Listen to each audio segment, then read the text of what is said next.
right now. All right, Alex. Thanks, Veronica. Go ahead and call to order the Transportation Advisory Board meeting for the City of Boulder for February 2024. Before we begin with our agenda, we'll turn it over to Veronica, our technical host for the evening, to go over the technical rules. All right, could you see my screen? Yes.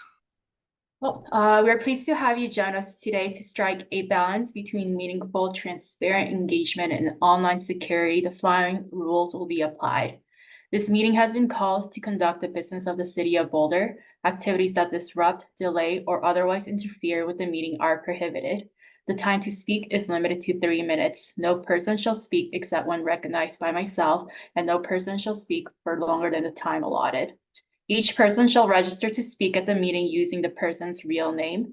Any person believed to be using a name other than the one they are commonly known by will not be permitted to speak. Please use the raise hand function to be recognized for public comment. If you're on your phone, you will need to press *9 to raise your hand and *6 to unmute. No video will be permitted except for the city officials, employees, and invited speakers and presenters. All others will participate by voice only. The person presiding in the meeting shall enforce these rules by muting anyone who violates any rules. The Q&A function is enabled. It will be used for individuals to communicate with myself, and it should only be used for technical and online platform-related questions. If an attendee attempts to use Q&A for any other reason, the host or the city employees reserve the rights to disable individuals' chat or access to the chat. Only the host and individuals designated by the host will be permitted to share their screen during the meeting. Thank you.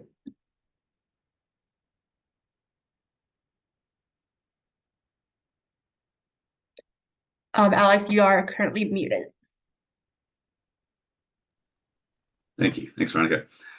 Before we get to the approval of the January 2024 minutes, unfortunately, we need to begin this meeting the same way we began our last meeting, and that is recognizing that there was a fatality within the City of Boulder's transportation network within the past month.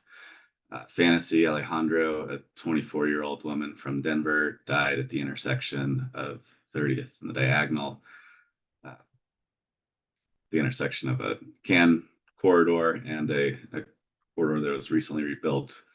I think highlighting the amount of work that we still have to do. I don't have much more than that, so maybe I'll turn it over to Natalie if you have any other details you'd like to provide us with at this time. Yeah, thanks, Alex, and certainly just another not so great way to start another meeting. I think you covered the information that we have. The only other information that was shared with us and then also with the press release from Boulder PD was that the officers believe that speed and alcohol were factors in the crash, but it continues to be under investigation. So that's all the information we have at this time. Thanks, Natalie. Any other comment from the board?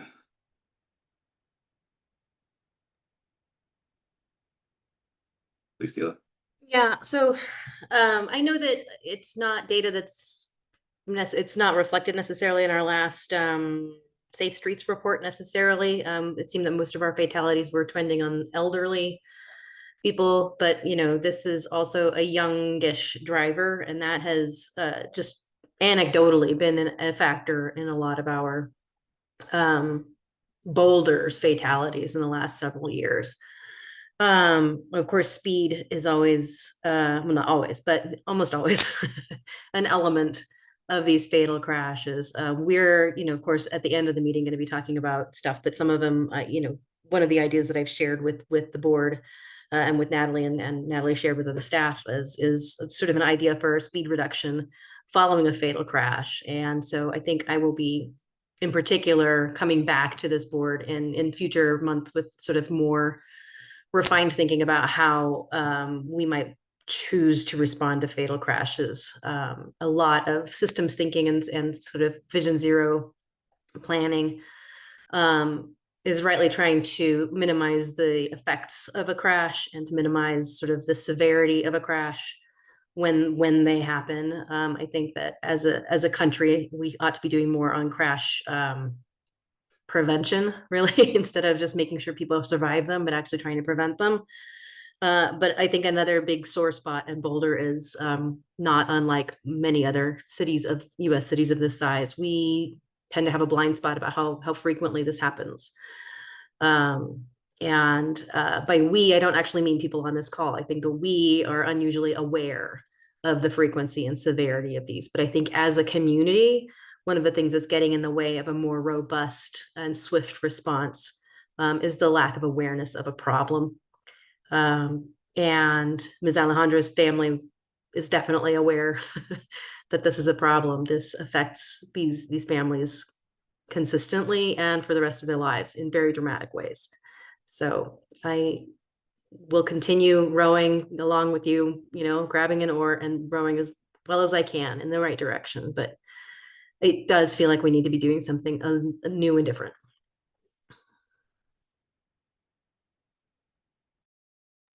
Thanks, Tila. With that, go ahead and move to agenda item number 3, which is the approval of the January 2024 minutes.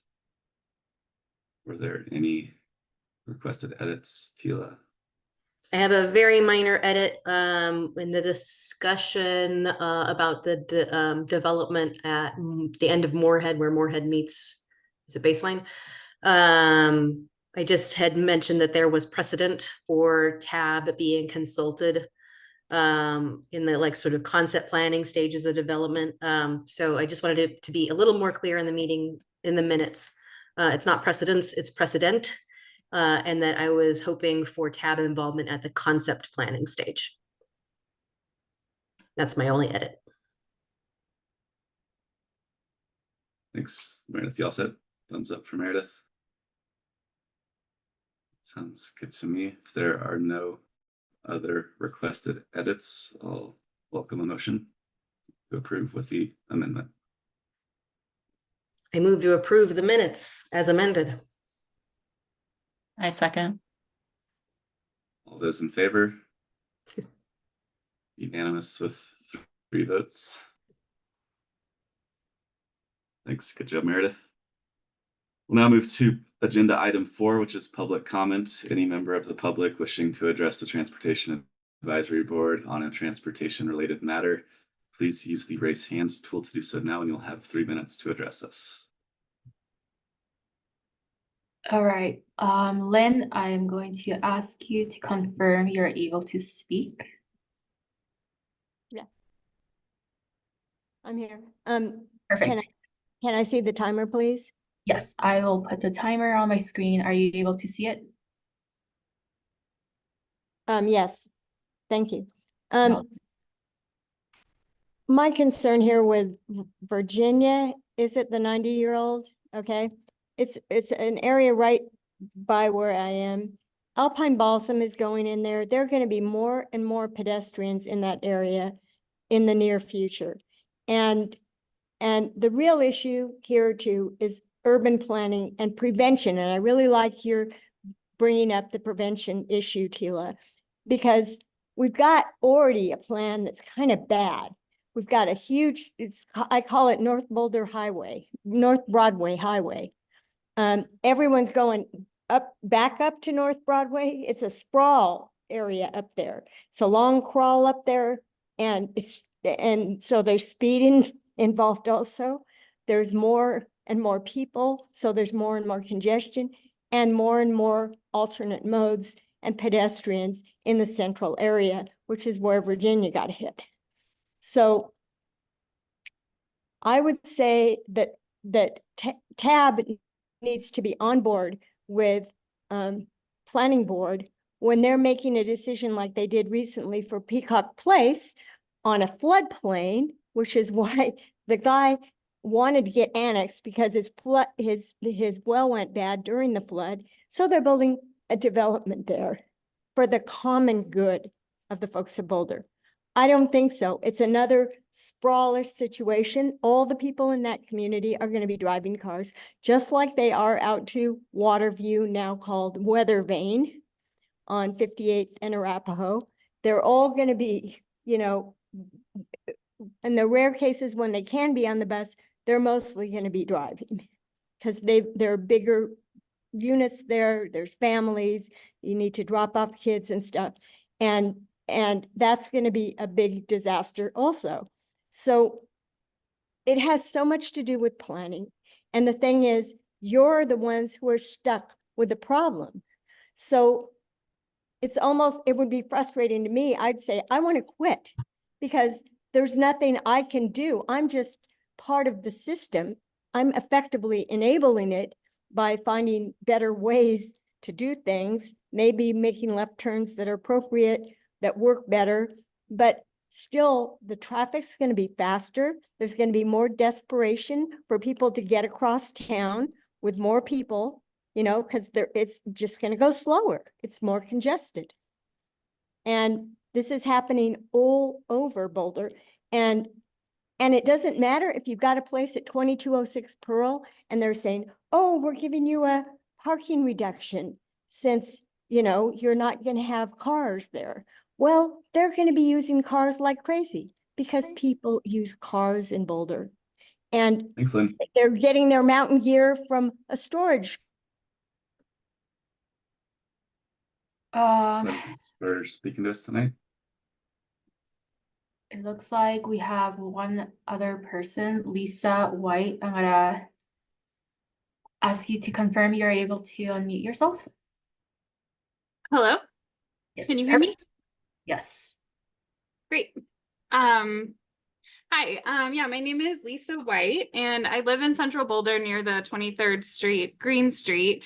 And that I wrote an email about that earlier today and it was just this morning, so I'm not sure if anybody's had a chance to read it yet. But I was a part of the Pedestrian Advisory Committee in 2019 and was excited to see the improvements on 23rd Street as part of the low stress walk and bike network. But now that I've been using it every day with the improvements that have been put in, I'm hoping that the city is going to invest further in it.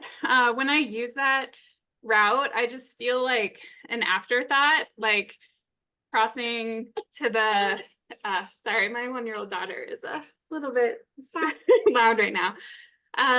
Yeah, so like when I'm going southbound on 23rd Street at Canyon, it's like you need to cross over to the opposite side of the street to cross, and then it's crossing a 5-lane highway on Canyon with no refuge, and it just feels kind of unsafe, especially, you know, when I have a 1-year-old on the back of my bike every morning. And then similarly at Arapahoe, I was really excited to see those improvements going in. But in practice, I've noticed that people don't really stop, and I'm not even entirely sure whether they have to. You know, there's a sign that says, okay, more creamies. There's a sign that says like you have to stop at a crosswalk. But like there's just the bike crossing. Well, there's a crosswalk, but there's also like nice paint for bikes, which is fantastic. And I assume I can cross there, but it's not totally clear because people driving don't really stop. Like the other day, I counted 36 cars that went by before there was a break in traffic, enough for me to just jet across. This morning after 11 cars, people did stop. And so that was a nice surprise. But yeah, so I'm hoping that the city will just continue to invest in this Green Street and other green streets and, you know, make the intersections more narrow to cross, and add things like refuge and blinky lights and, you know, actual traffic lights that you don't have to wait 3 minutes for, like the one at between 22nd and 23rd or 21st and 22nd on Arapahoe. And that's it. Thanks for your time and listening. Thank you, Lisa. Lisa. Alex, it doesn't look like anyone else has their hand up, so we should be done. Okay, Tila. Yeah, I just wanted to comment on Lisa's email. Lisa, thank you for writing. I appreciated those traffic counts. But since you asked a pretty substantive question, I thought maybe we should maybe clarify what the driver responsibilities are in terms of yielding. My understanding, and I hope this is right, but hopefully Natalie can correct me if I'm wrong, Motor vehicles are supposed to yield to pedestrians in a crosswalk, whether striped or not, technically. Their behavior is much better when the crosswalk is striped, and a crosswalk is at any intersection that is not operated by so a crosswalk is any intersection. Of course, if it's operated by a signal, you're supposed to obey the signal. But where you're talking where there's a stop, they're supposed to yield to you as a pedestrian. Now, when you're on a bike, you are unfortunately treated in most respects faster. You might try dismounting, but I think, Lisa, you're correct in noting what the average driver behavior is. My other understanding is that the Green Streets program for now has been halted because City Council was trying to devote more transportation staff resources to the core arterial network because the things that we're trying to gain from the Green Streets are terrific, but more quality of life, and lives are actually at stake on our core arterials. And so that's why we're kind of trying to focus that energy. So if anything that I just said was incorrect, I hope somebody else will hop on and correct me, but I just wanted to let you know, Lisa, sort of what the rules are and sort of what to expect from Green Streets in at least the near term. And I do appreciate your contributions all the time. Thank you so much. And Alex, if you don't mind, I'm happy to Yeah, just please. confirm that Tila's description of the crosswalk, kind of interaction and responsibilities is correct. And I don't have any details related to any of the other questions she raised, but I'm happy to circle back with the team after the meeting and we can share any information out that we might have. Thanks. There's no other discussion on what we heard during public comments. Go ahead and move on to no full agenda items tonight. We have 2 information only items. So if you have any questions or comments you'd like to bring forward on these, please do so. First up, agenda item 5, the US 36/North Foothills Highway Bikeway Feasibility Study. Tila, Becky, any comments or questions on this one?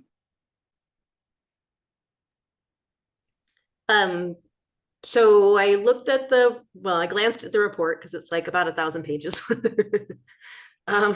Allison is nothing if not thorough. Is there anything, and I assume that was the same memo that got shared with council 2 weeks ago, or Are on the you, first. Tila, you're covering. Oh, I'm on the other one. Oh, That's you're okay. right. I'm on the other one. I mean, I'm happy to Oh, answer no, the so the question, but feasibility study. yeah. Cool. Yeah, I've been in contact with C4C because I know that they've been funding part of this effort. And I think the only feedback I got from them, I was checking to see if they're on. I don't see them right now, but was basically that they appreciate the partnership of Boulder County on this. And I think we're all really hoping to see some progress on this in the near term. Is the idea that we have to have a feasibility to have a real chance at securing funding to build it? Like, this is just kind of one of the essential steps that we have to take care of before we can really pursue legitimate grant opportunities. Is that fair? Yeah, that's correct. And Alex Phillips from Boulder County is here to answer any questions. So Alex, if there's anything you want to elaborate on there. Yeah, so I'm just curious, since we're gonna, I assume that the next step after the study is done is to try to identify and apply for grant funding. Any idea on the timeline on that? Thank you for the question, Tila. Thank you everyone for having me. Alexandra Phillips, bike planner with the Boulder County and the project manager for the North Foothills Bikeway Feasibility Study. The study itself is actually a grant funded project. And we are always looking out for the next step in the money, in the funding for grants. The feasibility study will also develop a cost estimate of what it would cost to construct, which would help us also know what kind of grant we need, and it also establish if we need any additional right of way, and that would go also into the cost and the timing. Okay, one more question about the cost estimates. It looks like you're only considering an underpass option to get on the southern end, to get sort of under Highway 36 to connect sort of to the City of Boulder network. Is there a reason you're not considering an at-grade treatment? That's interesting you bring that up. Thank you. I actually, for that wide of an intersection with that many turning movements and the speed of traffic, I don't know. Well, two things. First, I'll finish my sentence and say, I don't know if there could be a safe at-grade crossing. And we're also getting into the city of Boulder there too. So we would have to be working with the city on that. And also to remind you that we are working in partnership with CDOT on this. US 36, of course, is the CDOT road. And on either side, it's surrounded by a lot of City of Boulder, OSMP land, and Boulder County Parks and Open Space land and private land.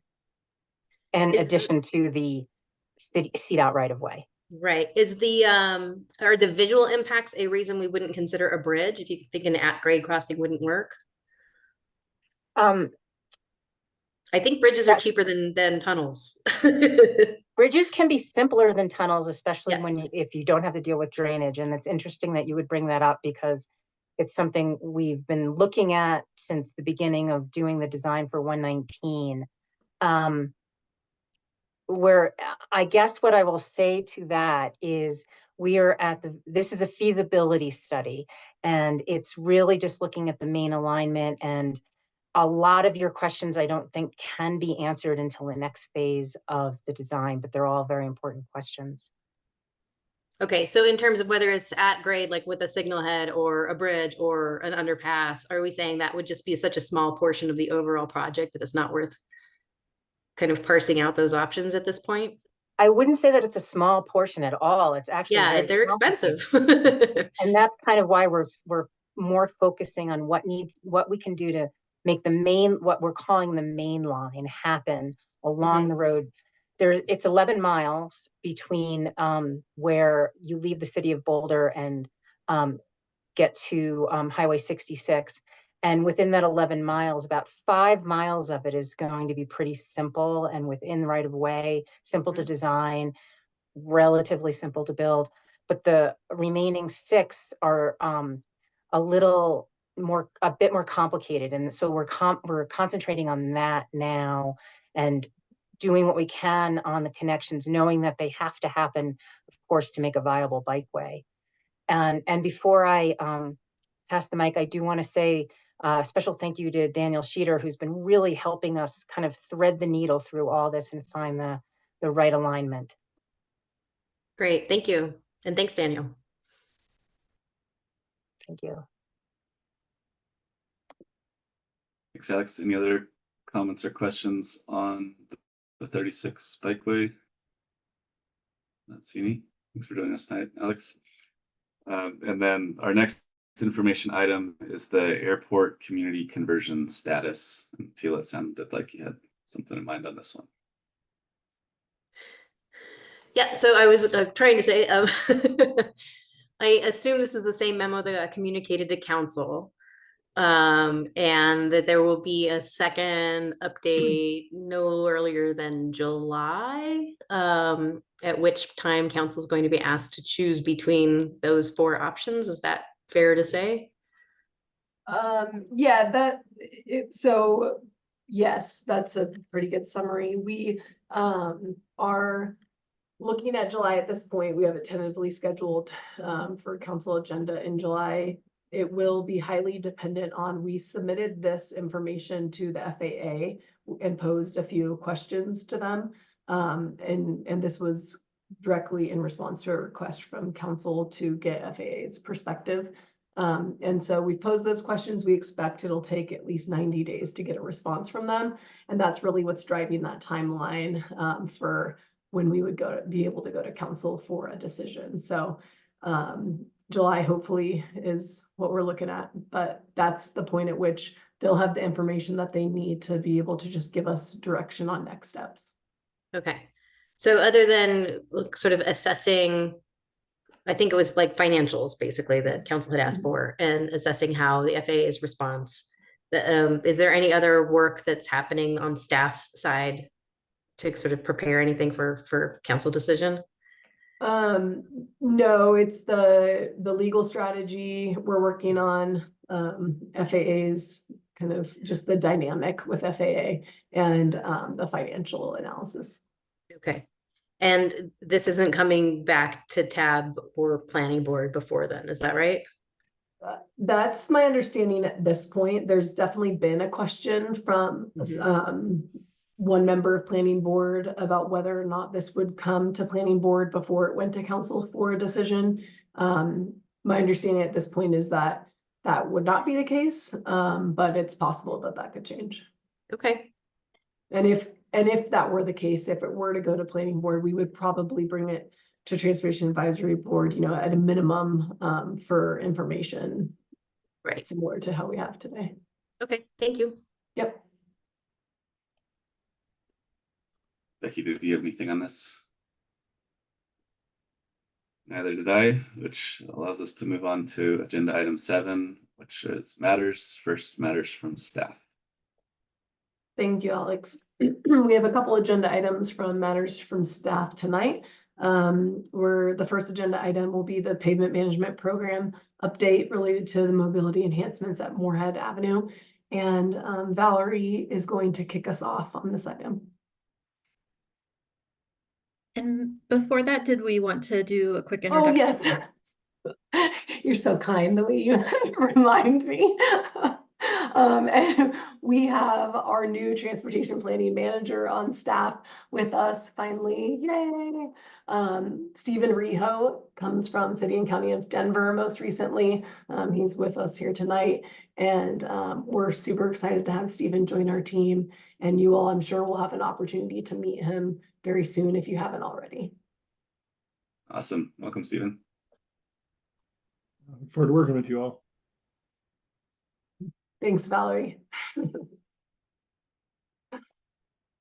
All right, so launching into matters from staff. I just for the record, Valerie Watson, Deputy Director. Tonight, we're excited to bring you an update on Moorhead Avenue, one of our 2024 Pavement Management Program Mobility Enhancement Streets. And as you heard at last month's meeting, this project is on an accelerated timeline due to the orchestration that's needed with contractor availability, both for advanced concrete work and paving. Each year, as part of our Mobility Enhancements Program, we have an opportunity to look at light touch improvements that we can install when resurfacing happens. And light touch improvements are typically within the vein of striping and signage and build from adopted plans like our low stress walk and bike network plan. Our team has been diligently working to explore what's possible within the limitations of this program and have been working closely with the neighborhood to ensure that their input is part of the design process. We're also documenting more capital-intensive ideas for the future for this street, should funding become available to implement more robust treatments. The approach for Moorhead is a bit different than years past, which focused solely on those low-cost roadway striping and signage treatments that did not have trade-offs. And we're looking at how we can stretch our limited budget to also install more vertical treatments on Moorhead due to the nature of the street, the destinations it connects, and the value to the network. I want to acknowledge the creativity shown by our staff across the functional areas of our department, working together to see what's possible while staying true to our city's fiscal realities and our goals around pavement quality. Now I'll turn it over to Daniel Sheeter to discuss where we're at with community engagement and design, along with next steps.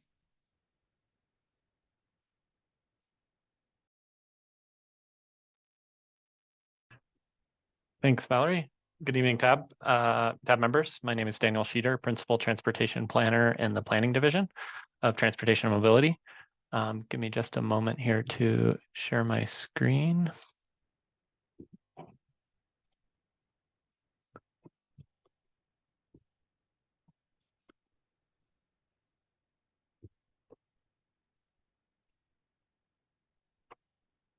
That coming through for everyone? Great.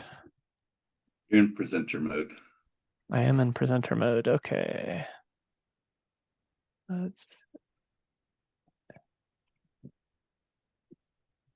Give me 1 sec.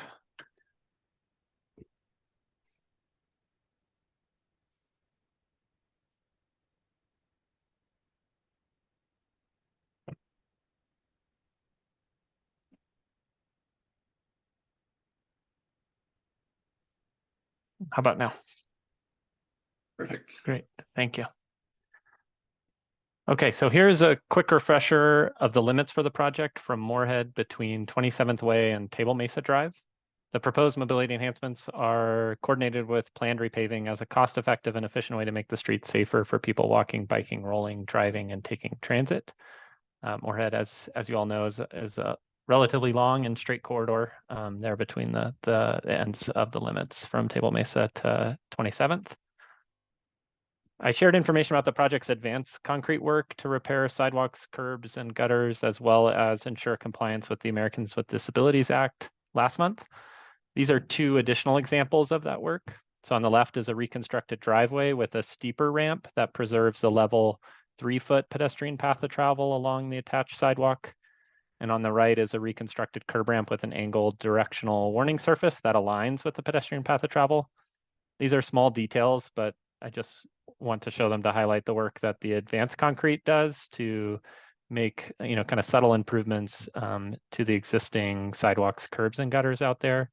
And the driveway example here is not something that we could implement along the entire corridor, but where we were making substantial sidewalk or curb and gutter repairs adjacent to or kind of within a driveway. That's where we took the opportunity to upgrade it in that configuration.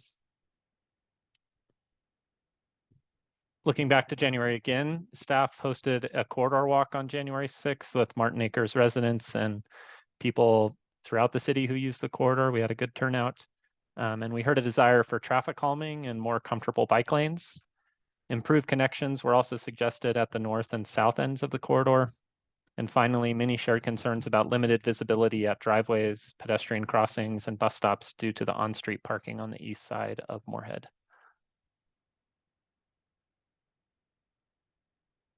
So a quick summary of existing conditions along the corridor. The posted limit is 25 miles per hour, but the 85th percentile speed was measured at 35 miles per hour. So 10 miles per hour over that posted limit.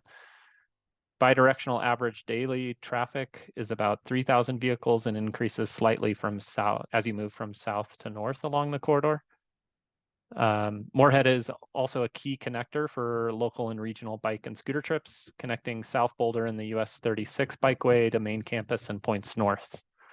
The low stress walk and bike network plan recommends buffered bike lanes for the corridor, but due to the narrow 40-foot curb to curb width, which we'll cover in a few slides, a more significant reconfiguration of the street would be needed to add buffers to the existing bike lanes in both directions. So where are we going with the mobility enhancements?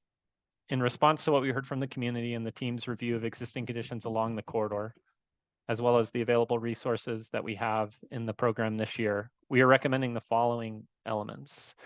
So this would cover restriping, traffic calming, intersection visibility, and bus stop access, and finally improvements to multi-use path connections at 27th Way and Table Mesa Drive. I'll go into more detail on 3 of these in the following slides.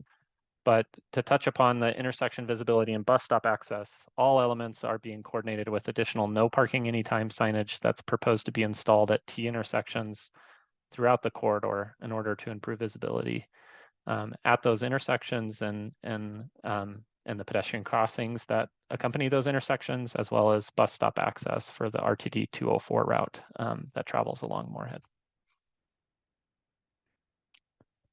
The first element to review is a typical cross-section. So with guidance from the recently updated design and construction standards, travel lanes and the parking lane can be narrowed slightly to reallocate space. This allows a narrow buffer to be added to the southbound bike lane, and the northbound bike lane can also be widened from 5 feet to 6 feet. So kind of given that existing curb to curb width, this is kind of optimizing that cross-section, narrowing lanes to reduce vehicle speeds and giving more space to cyclists and hopefully creating a more comfortable facility for those that use the corridor.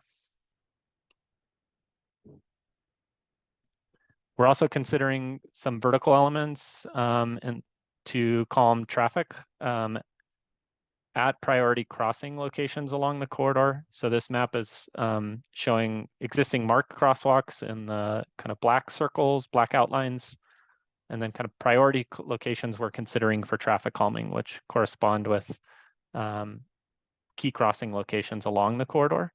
And we're getting feedback and subsequent engagement in the community beginning tomorrow night on 3 options. And those are splitter islands, raised pedestrian crossings, and speed cushions. And it's possible we may use a combination of those, but we're really honing in on key pedestrian crossings to kind of have the dual effect of both calming speeds, vehicle speeds, and providing an enhanced crossing for pedestrians traversing the corridor and accessing the bus stops along the corridor.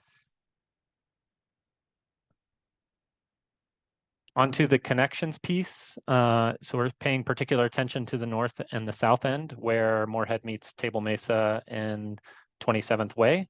So at the south end at Table Mesa, there is a key connection here to the US 36 bikeway, as I mentioned, and the concept design recommends green cross bike markings adjacent to the white pedestrian crosswalks that direct cyclists to make this turn to the southeast corner of the intersection to access the bikeway, which is a multi-use path on the south side of Table Mesa here as it heads east and along US 36.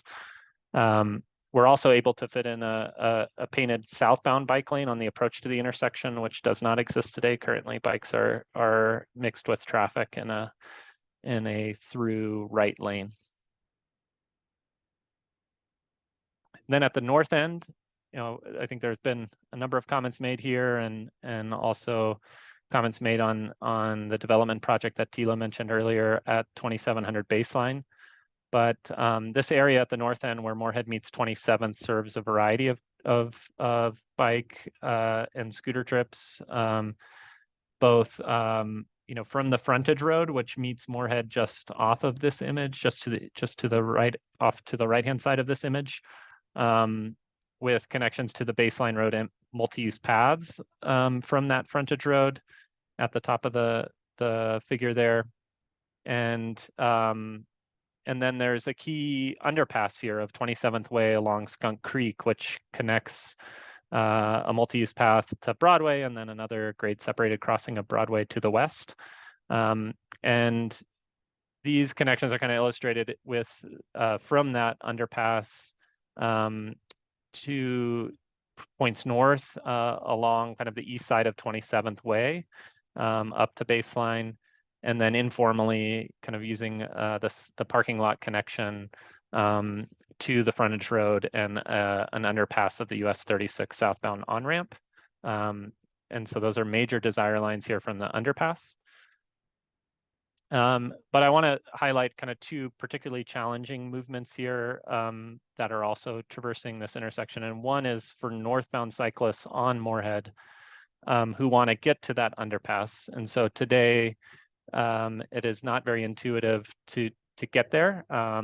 You have to use the mid-block pedestrian crossing here, and then you're faced with a narrow sidewalk to travel to get to the opening of the underpass and kind of the widening of the path, a widened sidewalk or path at that underpass ramp. And then kind of in the similar direction, if you're traveling from east of Baseline, east of US 36 on Baseline, and you want to travel west and you want to hit that grade separated underpass of 27th, kind of coming across the parking lot here and doing the same movement and kind of faced with that narrow sidewalk to get to the underpass. So the concept design here is recommending a short segment of on-street 2-way cycle track between the mid-block pedestrian crossing to connect westbound cyclists from the crossing to the 27th Way underpass. And this is achieved through reallocating space in this area by eliminating some of the medians that exist there and just having a single northbound lane and a single southbound lane that provides the space for that short cycle track connection. And this, in our eyes, seen as an interim improvement in lieu of the TMP recommended underpass of Moorhead at Skunk Creek, and something we can achieve through the Mobility Enhancements Initiative in coordination with the repaving work. It is also compatible with future alignments that are being proposed for path connections and bike and pedestrian improvements by the 2700 baseline project, but we kind of need to wait and see how that project advances past concept and into site plan. But it, we see this as being compatible with multiple options there, and further enhancements can be added in the future. Daniel, I'm trying really hard to not interrupt, but while we're on that slide, what would a two-way cycle track look like? Are we talking about, like, is there anything else in the city where that exists that I can help imagine transplanted here? I think the best example probably would be to look at like the Broadway multi-use path, or the portions of the Boulder Creek path near Broadway, where we have designated a two-way cycle track adjacent to a sidewalk. Okay, so this would be like a raised multi-use path-ish looking thing? No, I was getting to the difference, which is Okay. it would be at street level. So Okay. the bike portion would be below curb, and the sidewalk would remain that 5-foot sidewalk behind curb, raised, but it would be delineated from the street with paint and vertical elements where where they're kind of where Okay. northbound cyclists are contraflow to the vehicles. I was gonna say, it feels like an adjacent to it. on-street Yep. contraflow lane. Okay, yeah, thank yeah. you. Okay. And yeah, if you look at it through that perspective, some similarities with 13th Street through downtown, right, and Grove Street as well, where we have short segments of contraflow. Thanks for the question. So that concludes the review of the concept design. We are scheduled for an open house in the community tomorrow night, 6 to 7 p.m. at the Alvarado Village Community Center, which is just north of Bear Creek along Moorhead. And so we're eager to get these concept designs out in the community and solicit some input there, and also receive some feedback on the traffic calming elements or traffic calming options, and hope to get some direction on where to go with splitter islands and raised crossings and speed cushions, and get some input from the community. We'll also be doing some door-to-door engagement along Moorhead through the end of February, and sharing these concept designs through the project website. And finally, yeah, that's kind of all summarized here in the schedule, with a look ahead to beginning construction of these mobility enhancements, or kind of the concrete or vertical elements, in March and April. And then that would be soon followed by the milling and overlaying or repaving of Moorhead. And then when the new pavement is down, restriping would immediately follow in the new configuration.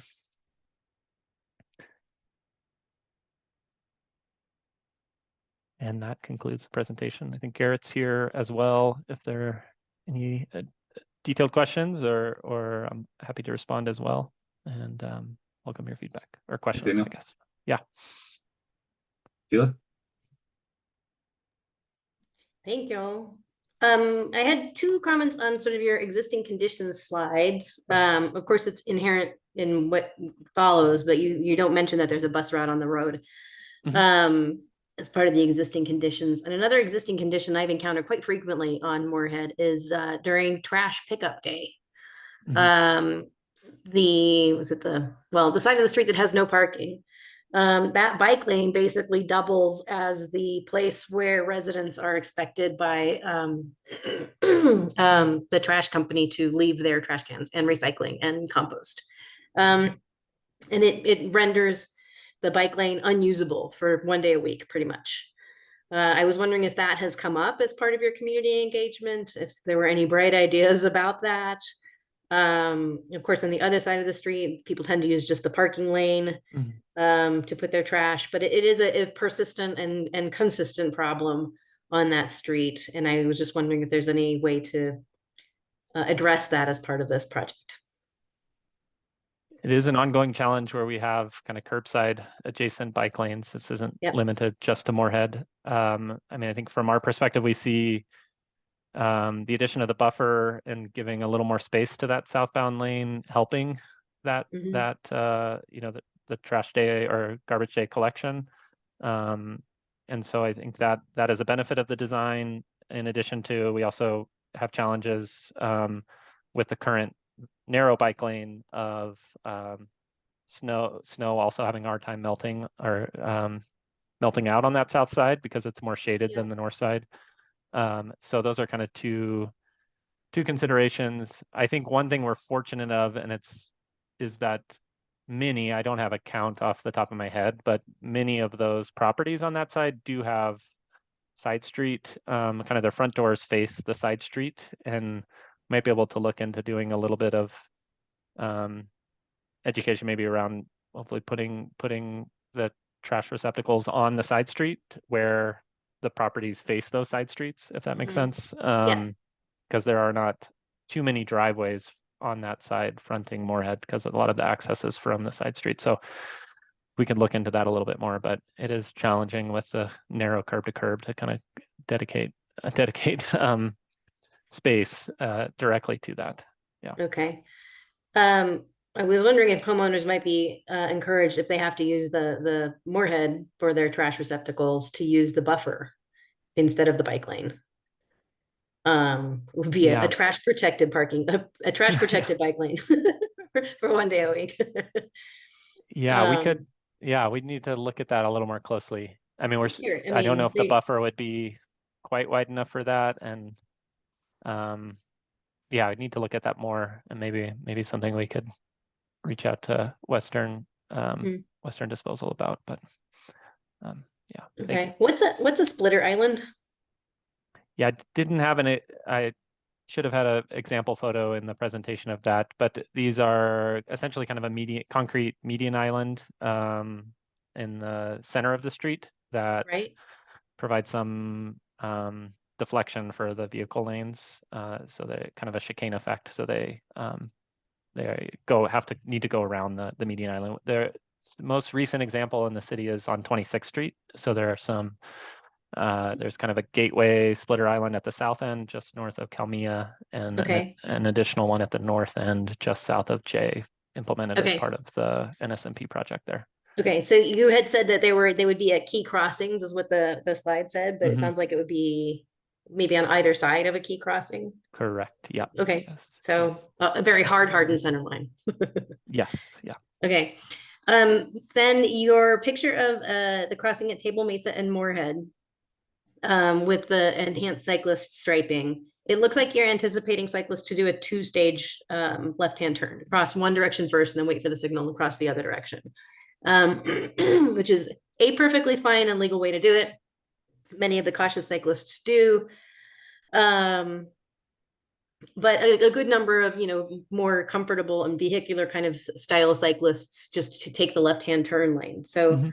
I would encourage you to consider a bike box there or, striping that left turning bicyclists would be there. And that's not something that I saw on this slide.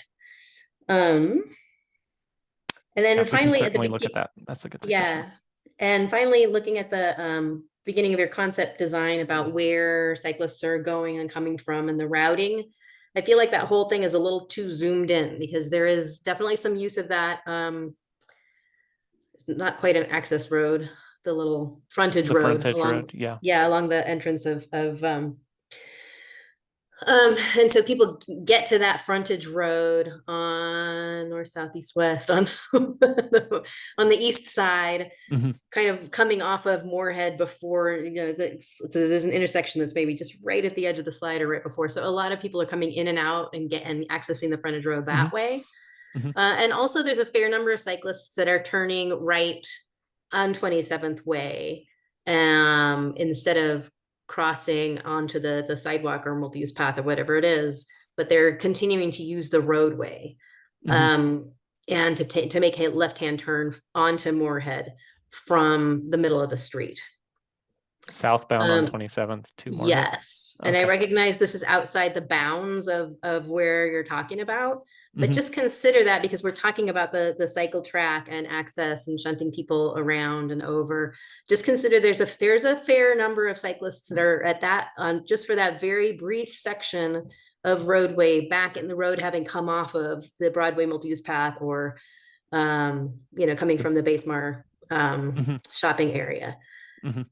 Because those lights are kind of confusing, and the signage and finding for people is a little bit lacking at that intersection at 27th and Baseline. So it's a lot of mayhem. So I'm hopeful that this project will help calm some of the mayhem. But in the meantime, there are people who find using the street an easier access method to Moorhead, or at least a more obvious one, especially if they mostly drive through the area, than knowing what you need to know to get onto that frontage road and then sneak onto Moorhead outside of the right-hand side of the slide. And thank you for the answers on the cycle track. That sounds very interesting. Looking to see, further development of thinking on that. But really appreciate your work. Thank you. Thanks, Tila.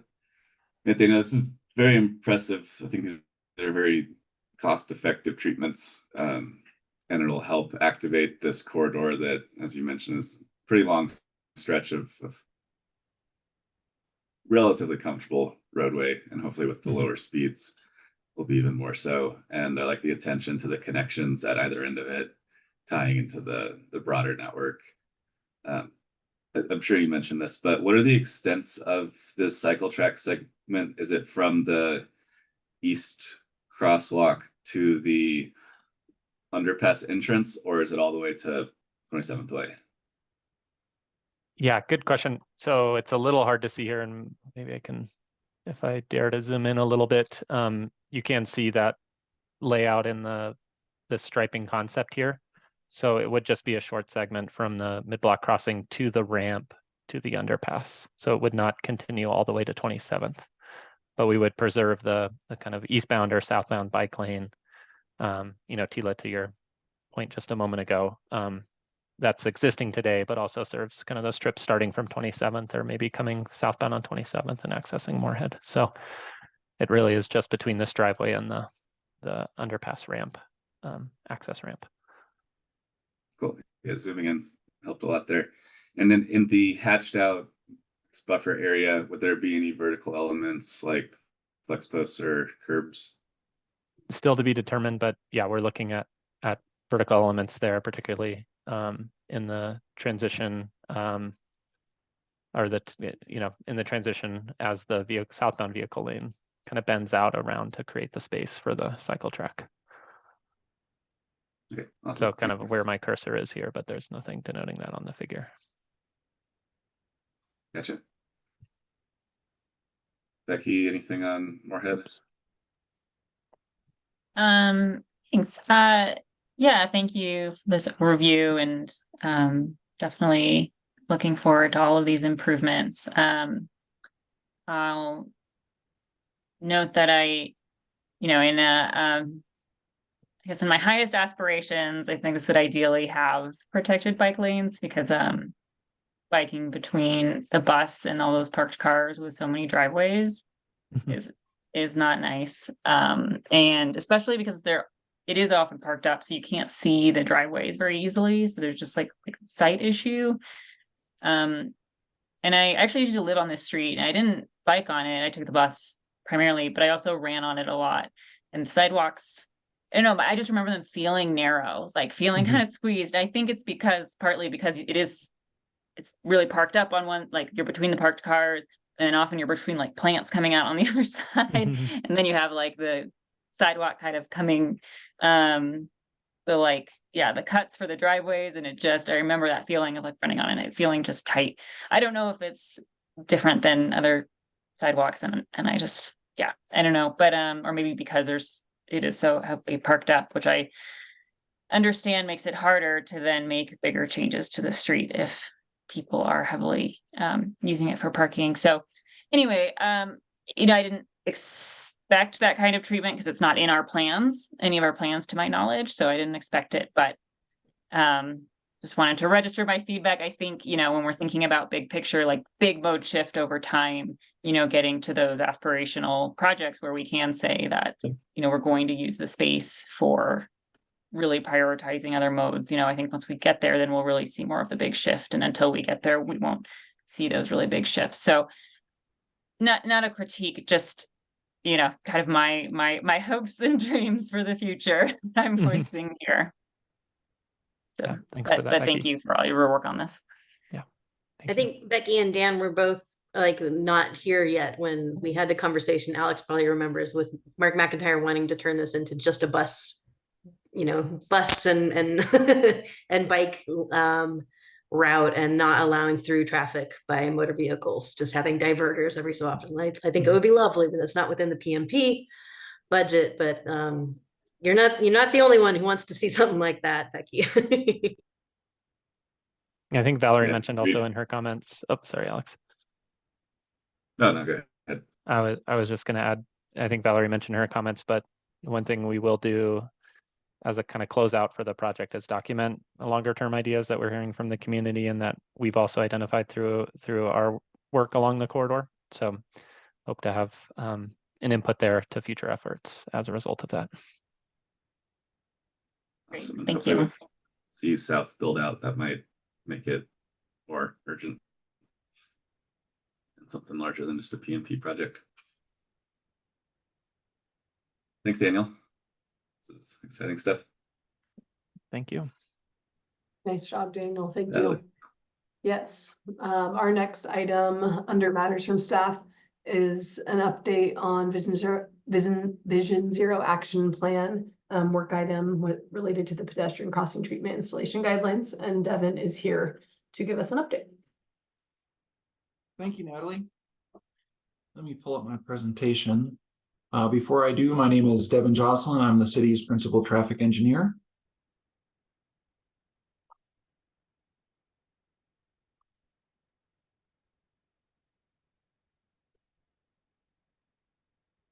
All right, well, good evening, everyone. Here tonight to speak about the pedestrian crossing treatment installations guidelines update.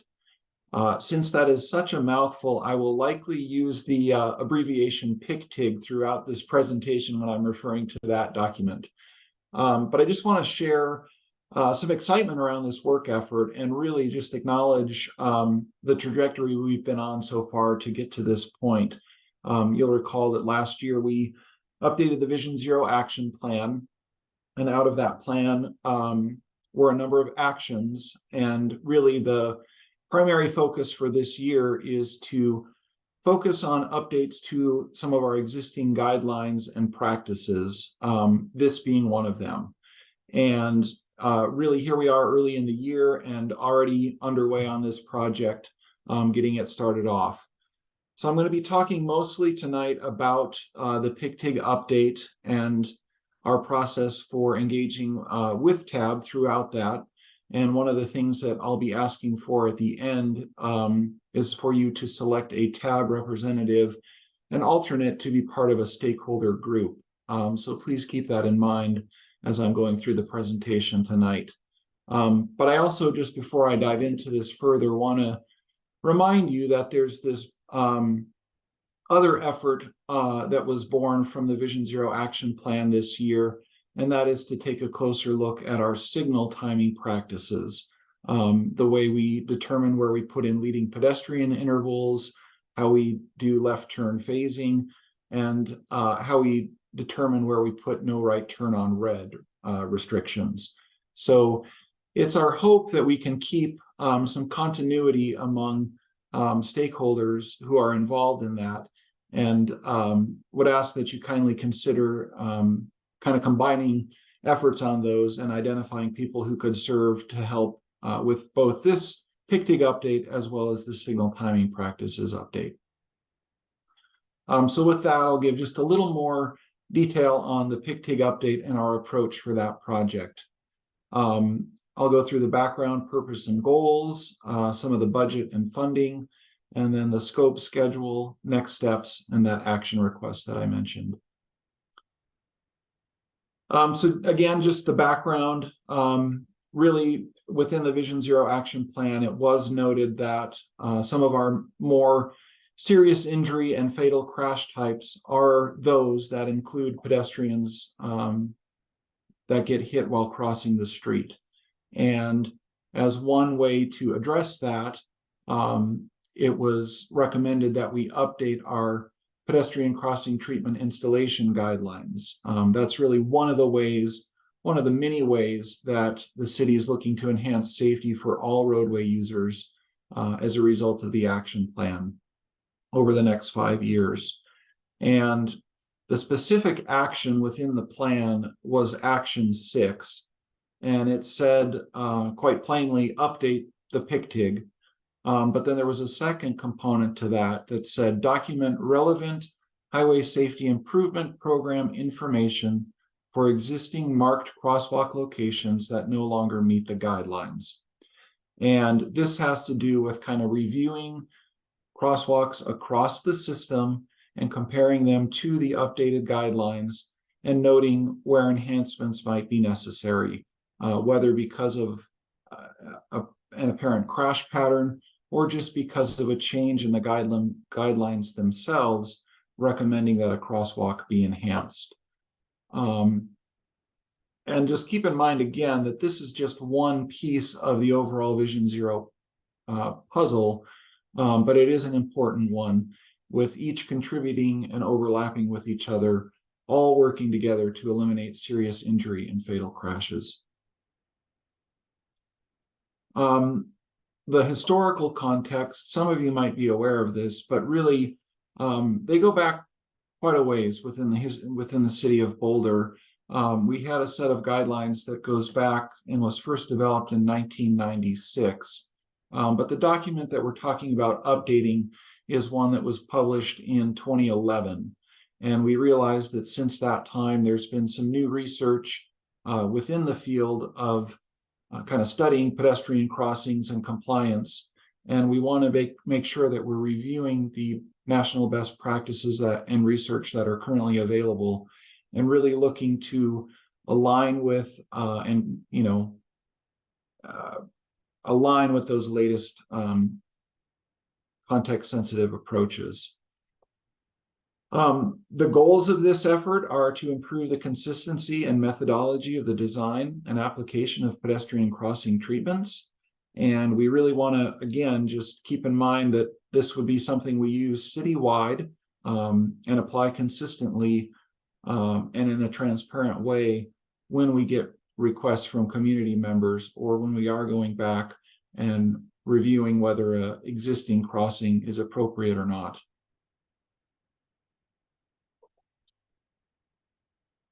There are 5 primary tasks that will guide this project.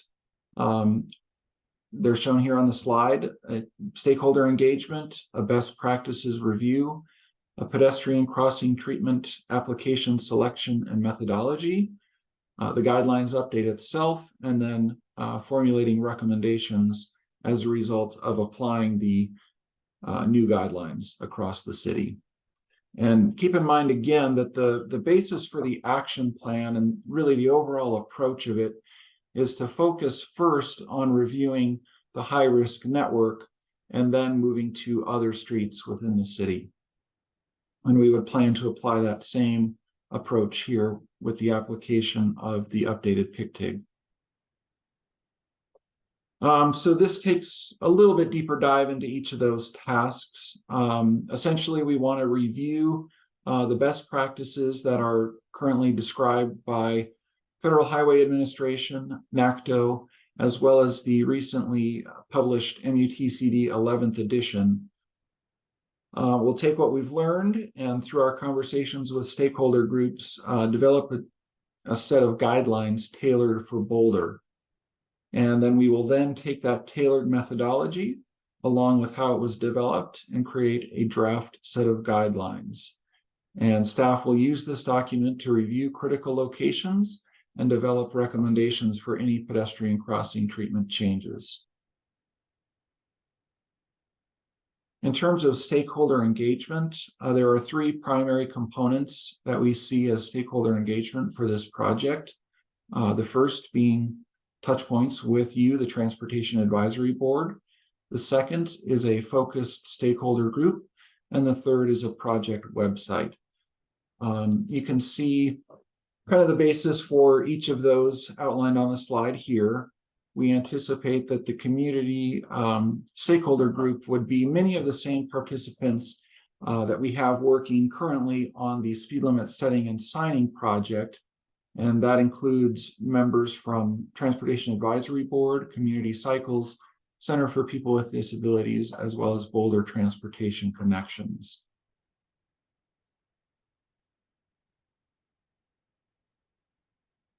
In terms of the schedule, we anticipate kind of an overall 6 to 8 month timeline.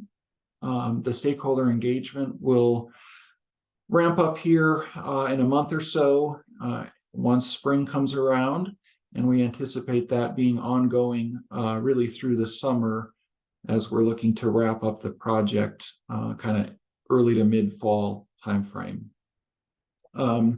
We anticipate, again, in line with the Vision Zero action plan, really in 2025 is when we'll take a deeper dive into applying the new methodology and implementing any changes to the system. That would start in 2025 and beyond. I do want to acknowledge that I myself am not the project manager for this effort. Leslie Mace, our transportation operations engineer over signs and markings, is serving as the project manager for this project and will be the primary staff contact and the primary person who will work with that stakeholder group. But just want to acknowledge that she was feeling a little under the weather tonight and was happy to fill in for her to serve as the primary spokesperson tonight for this effort. So the next steps are outlined there. Following the discussion tonight, we would look to kick off that stakeholder group, probably again within like a month or so. And then we'll continue to review the best practices and summarize those and draw comparisons to how Boulder's current practice compares to some of those current national best practices. And then by fall is when we're targeting to have the guidelines update complete, and likely when we would come back to TAB to present that more complete document to you. So the action requested is summarized here. Again, we anticipate that this would function pretty similarly to the speed limit setting and signing project, of which Alex is the representative currently with Becky as an alternate. And this is probably just the level of effort anticipated for the PICTIG update.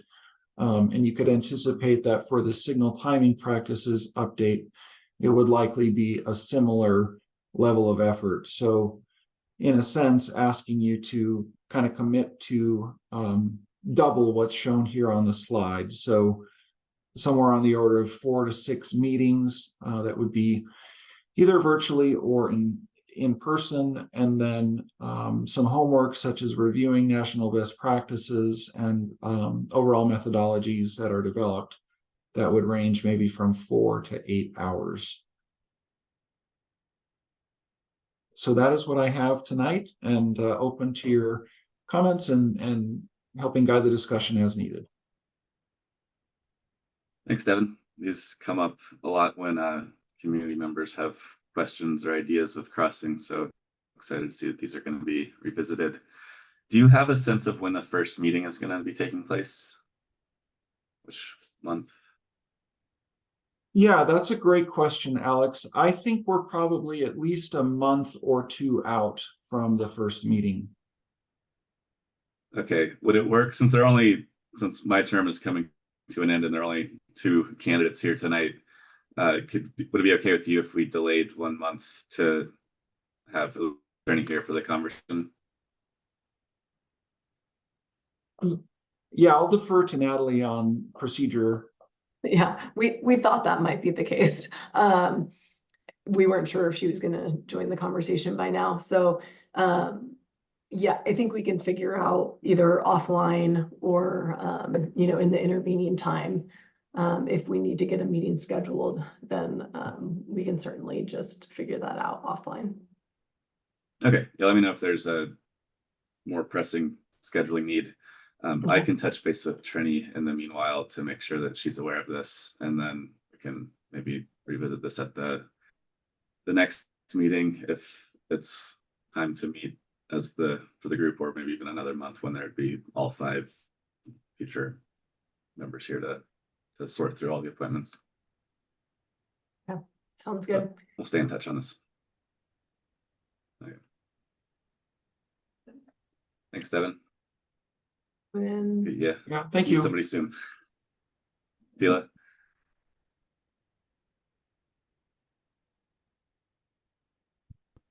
So I'm gonna be grumpy and ask, why are we doing all this whole step of stakeholder engagement? I mean, as part of the transportation master plan update that we did, we had a pedestrian advisory committee, turned into a pedestrian action committee because they wanted to keep going with the work even after they were done serving as part of the update was done. We developed a low stress walk and bike network. We have the Vision Zero action plan, which says go ahead and do this. At what point do we have to just say, you know, the city staff are experts in this? We've been, you know, tasked with paying attention to this. Why should we take more time for city staff to talk again and start a conversation afresh, especially if it's going to be the usual suspects we're already in regular contact with on the speed limit stuff? You know, what level of engagement is this? Is this inform, consult, whatever, you know, in that wheel, and what value is that going to add to this process? I'm just so frustrated sometimes that we spend so much time allowing navel gazing and we don't end up necessarily with a better product for it.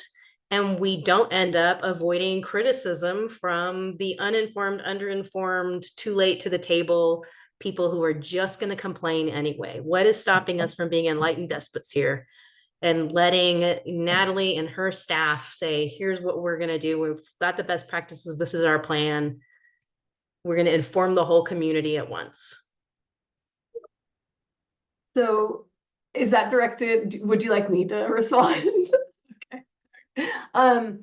So I think I appreciate that question. I'll be honest, we had lots of conversation about what's the appropriate way to engage with stakeholders on the various Vision Zero action plan update kind of foundational pieces of work.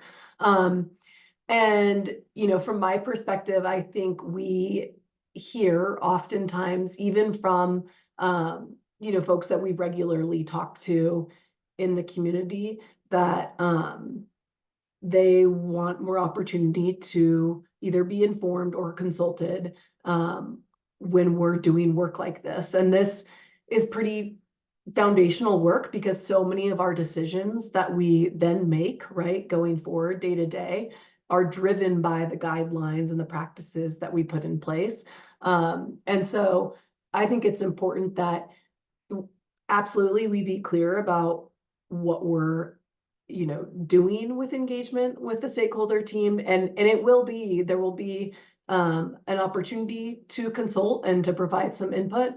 And also we'll also be clear that at the end of the day, there's engineering decisions that need to be made, and the technical experts will need to make decisions and then inform the stakeholder group. So, but I think based on the community that we work in and what we've learned over time, that it would be, I think we would potentially need to spend more time going back and having conversations if we don't allow time in the process from the beginning. I'm just saying the beginning has already begun. The beginning began in 2018 and 2019 when we were getting this transportation master plan kicked into gear. I forget how many. Liv did an excellent job with this pack, and I was the person on that pack, and we had at least 6 different meetings, and I have a binder in this room of, you know, of all of the stuff that was compiled, and you know, a separate section of my brain dedicated to low stress walk and bike network. We've been waiting for this update for the longest time, and I feel like you've already gotten all of the input that you need to get going. I would like you to just turn the key in the back of our automatons and say, you know, pick some intersections, pick some designs, plonk them in, because you're not starting now. You've already started. You started years ago under previous management, Natalie. And instead of telling PAC members, thank you for your service, we'll take this notebook and shove it in a drawer somewhere and then redo the effort in 4 years. utilize the time, utilize the staff talent and agency and effort that these people went through already, because you've already got, I think, enough information to go on. I don't think you need to be doing it. Yeah, that's helpful. So if you're talking specifically about the PICTIG, I think that that's helpful feedback, and we can go back and reference the work that was done through the pedestrian action plan committee work. So we hear you on that piece of it, and we can see how that will potentially inform our engagement approach with this work. I was thinking though, like holistically with the next phase of the work that Devin referenced, there will need to be more opportunity for engagement and for feedback. And so I hear you on the pedestrian action committee work that was done. We will look at that and incorporate it into the work that we're doing with PICTIG. And we'll follow up on that. Okay.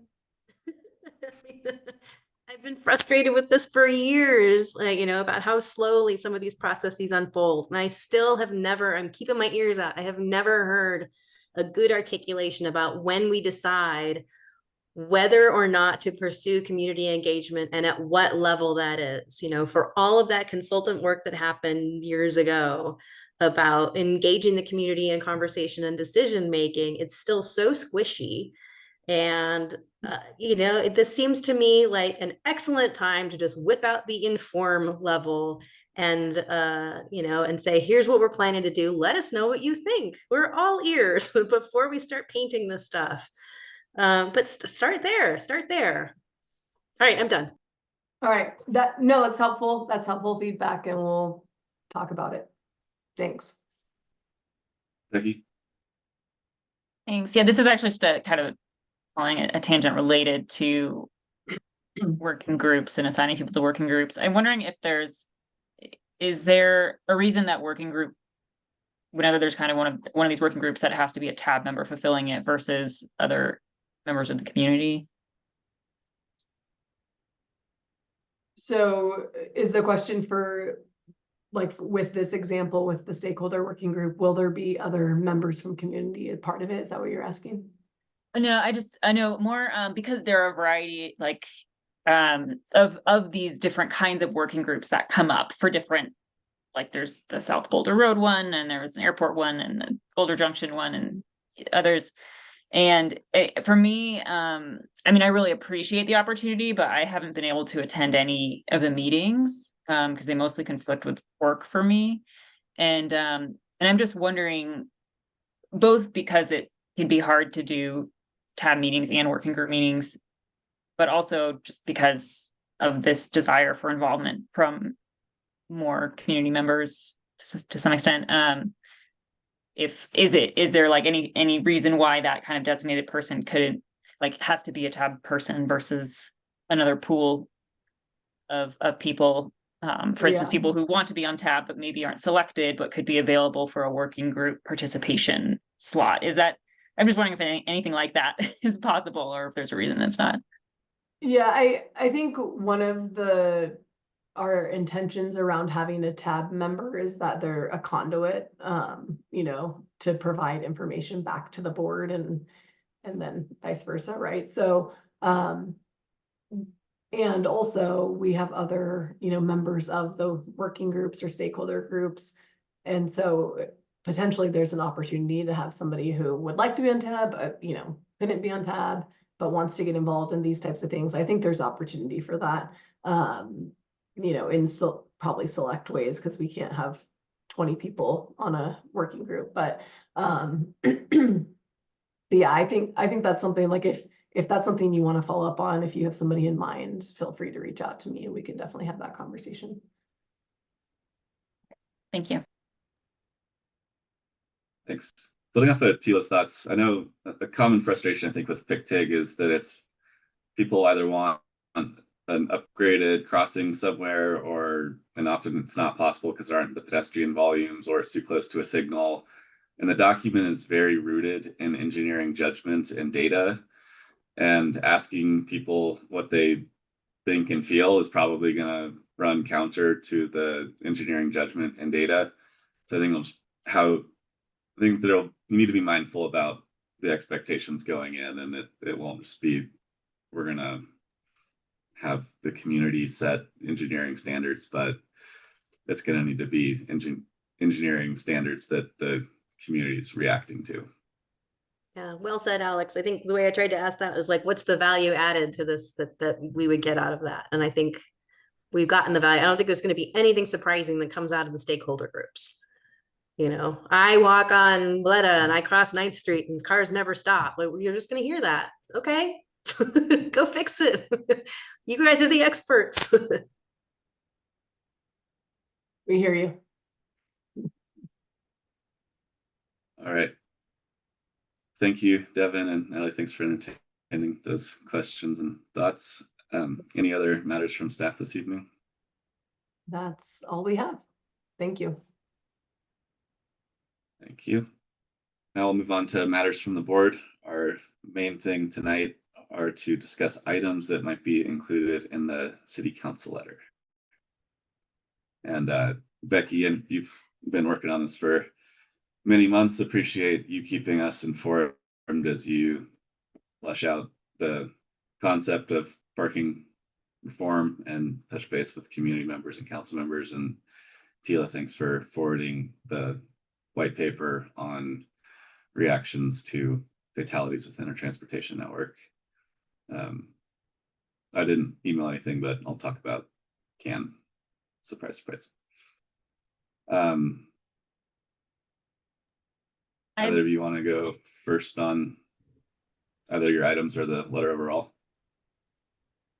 I was hoping to just ask a question before we get into it, which was, I just didn't understand it says on the agenda, 2 to 3 community matters and 2 to 3 existing work items. So I assume this is guidance for how to write the letter, but I'm not sure what exactly it means, like what that means.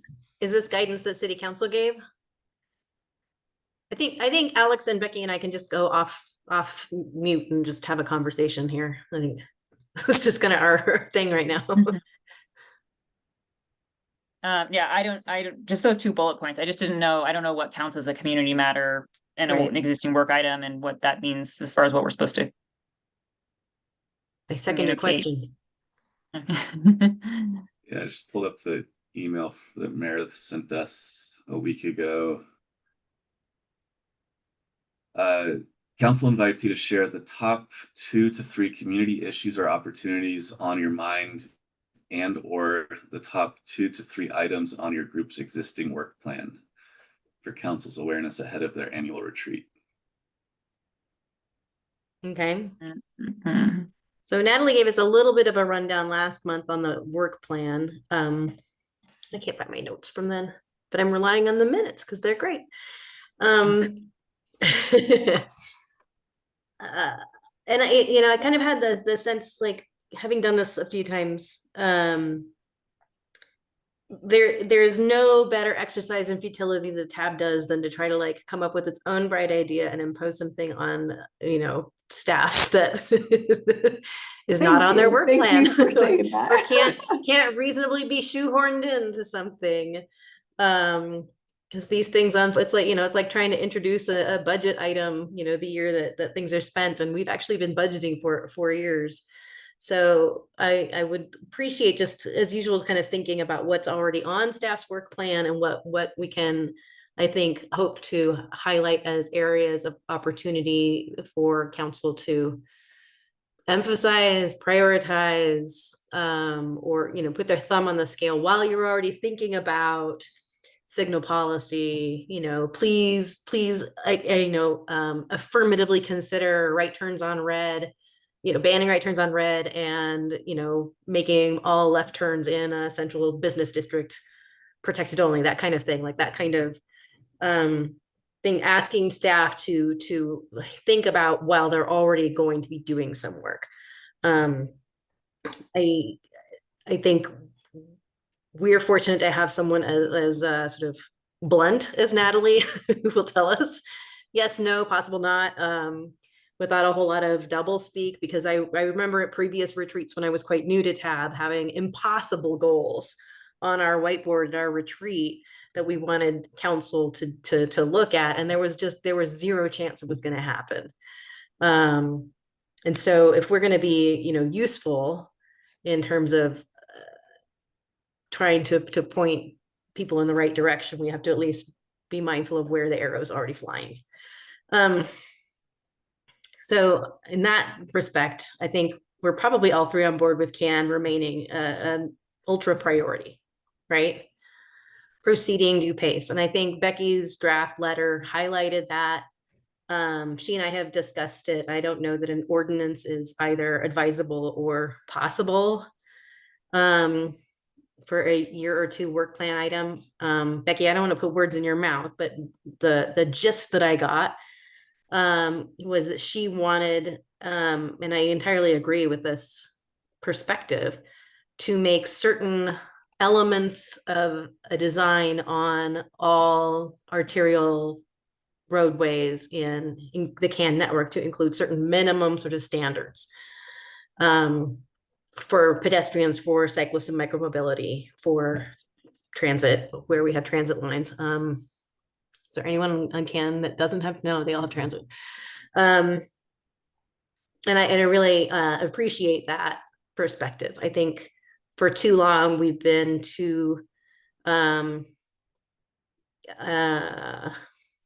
wedded to the idea that in context sensitive design, you have to accept what is there now as sort of the baseline requirements. And I think we should be asking more of our community and more of our roadways. And I think that's where Becky was trying to get at with her proposed ordinance.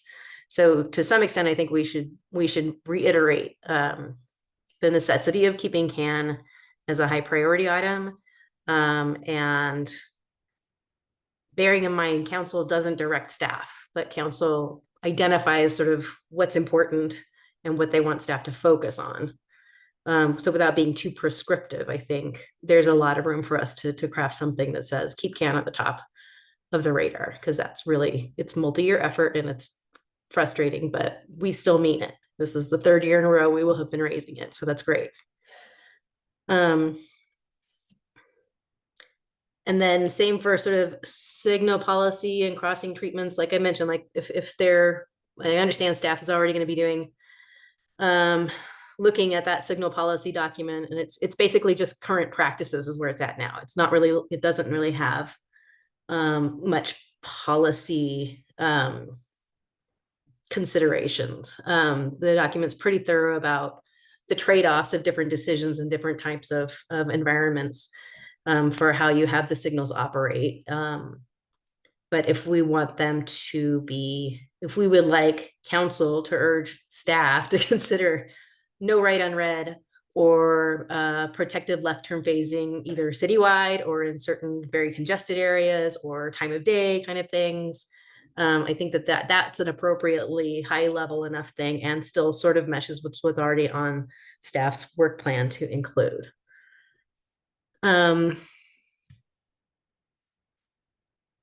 Oh gosh, and the parking minimum stuff. Becky, that's been fantastic work. Thank you for doing all of that. Your letter with all the outreach for the boards, or from individual board members. I think it's really telling that even with that level of buy-in from a disparate, variety of people, who council has appointed to advise them, that there's still some toe dragging. But I don't think that means we should be reducing our expectations or our, requests. Like this is a much larger driver of land use patterns and street use patterns and driving behaviors than I think a lot of council members recognize. And fortunately, we have a particularly insightful council member now on transportation issues, and he might be the megaphone that we need to convince other council members that parking minimums, parking maximums, allowing a lot of these decisions to be made by transportation staff that have their community's interest in mind, as opposed to just the business community. I'm of course talking about community vitality being in charge of a lot of policy making that I think it should not be in charge of, or not solely in charge of. for our paid parking resources all over the city. So I would raise those three things, I would say, as our three things. Can you recap That's what they are? kind of where I come out. Sheila, do you mind recapping the three?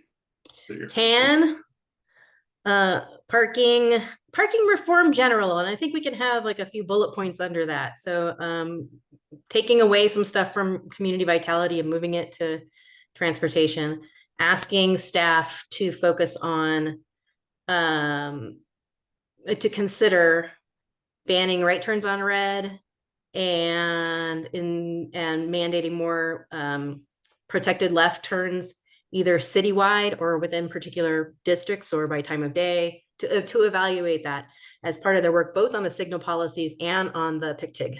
Like those are both, they're relevant for both of those. And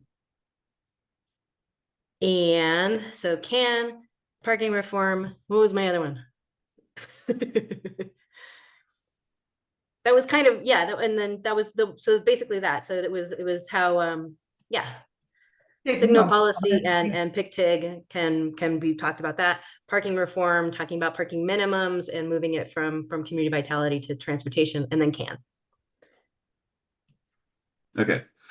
I feel like with CAN, due to the recent successful grants, like there's no going back in some ways with what's coming up, and the grants align with staff's priority corridors. And so hopefully that's not an ask of additional resources. It's mostly just staying the course. Right. I think with parking, a few of these can be consolidated. Like the movement out of CB into TNM can be a part of overall parking, an overall parking effort. And then if the signal updates are happening, I think TAB would certainly be involved and have the opportunity to advise council and provide recommendations to council on that. And that might be an opportunity to look for identify opportunities like right turns on red, left turns being protected, and whatever else might come up through that process to make sure that that update isn't just documenting what's happening, but start to address some of our biggest opportunities there. So to me, it almost it may be something that can be mentioned in a letter, but doesn't need to be a council work item.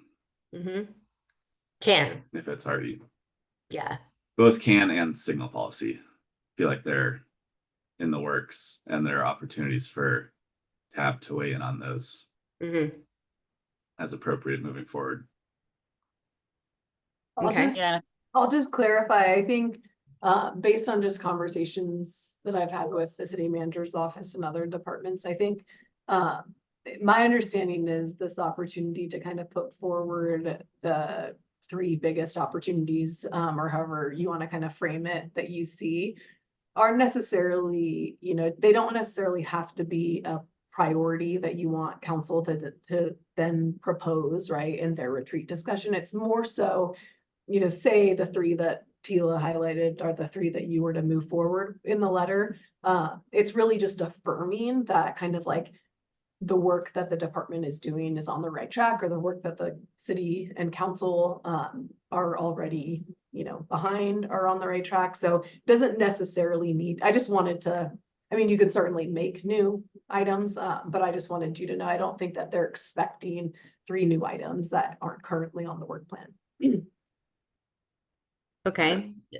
And while Natalie's chiming in, do you have any reaction to our desire to look at parking reform, to eliminate parking minimums, look at instituting parking maximums, moving parking out of community vitality, give them the airport? That is such a community vitality thing. I won't comment on the third. Well, I guess I will say on the third, that's, very much out of the policy realm, very much administrative decision. On 1 and 2, I think those are consistent with really the work that we have planned to begin in 2024 with our partners in PNDS and then transportation, mobility, and community vitality. We're all at the tables, starting to scope that work. Okay. And so I think that's consistent with what we're planning to do. Okay. The work that's ahead of us. And then Natalie, I don't think you saw Becky's draft letter, but she wanted to Sorry, expand. can I speak to it before? Yeah, sorry, go I keep ahead. Going through it. Yes. Okay. Thanks. Yeah, mine wasn't supposed to be a draft of the letter. It was just Sure. like all of the things I was putting forth for like thoughts that I had on different areas, and I don't expect us to include it all. And I've definitely, through our conversation, Tila, since I sent it, and then also just spending more time thinking through it, have like refined thoughts on it. So I think I agree that I think on the signal policy work, since that is on deck, I think that is something that probably just acknowledging that that's really important work, and we're excited to see it move forward, is sufficient, or to Natalie's point, highlighting things that are already happening that we're excited about. So I think that's sufficient around intersections and signal, etc. Yeah, but then revisiting the parking pieces, because those are things they should be familiar with at this point. And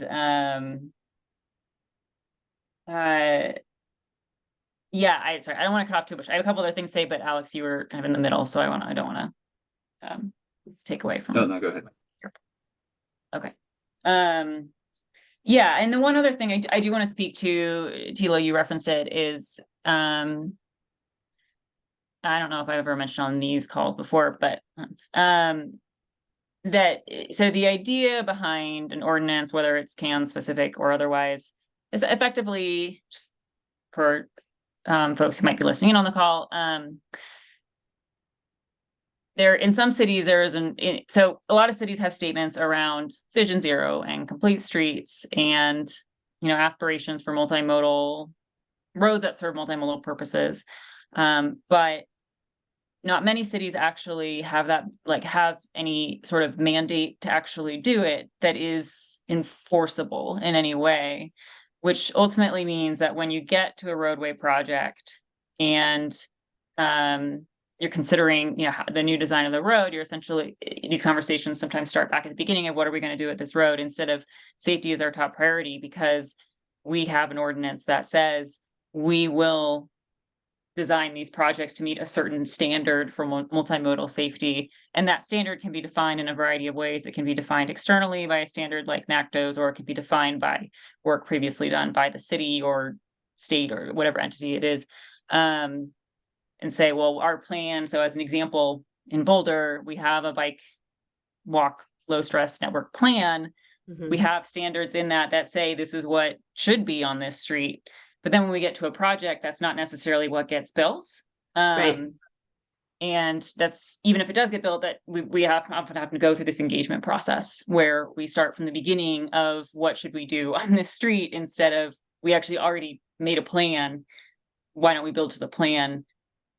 And I don't want to say, and I don't think it's super prescriptive, and to the extent that it's not getting into the details of the design, or without, it allows for consideration of many factors. But importantly, these kinds of ordinances specify what isn't an exception to safety. So for instance, there's some out there that say, like, providing if there is no space for a particular mode, that on that road, that mode must be served before more space is given to another mode that already has something on that road. So that would be a case where you can imagine where you have multiple lanes for cars, or you have parked cars, and instead of saying, well, there really isn't enough space for this expansion of the sidewalk and protected bike lane, instead of saying, well, if there are those multiple lanes for cars, you have to provide that space for people walking and biking because they don't have it right now. And I think the benefit of it is changing the conversation of community engagement at the outset, because you're starting from the expectation of meeting a certain standard of safety. And then, but also it's really getting policymakers to hold themselves accountable, so that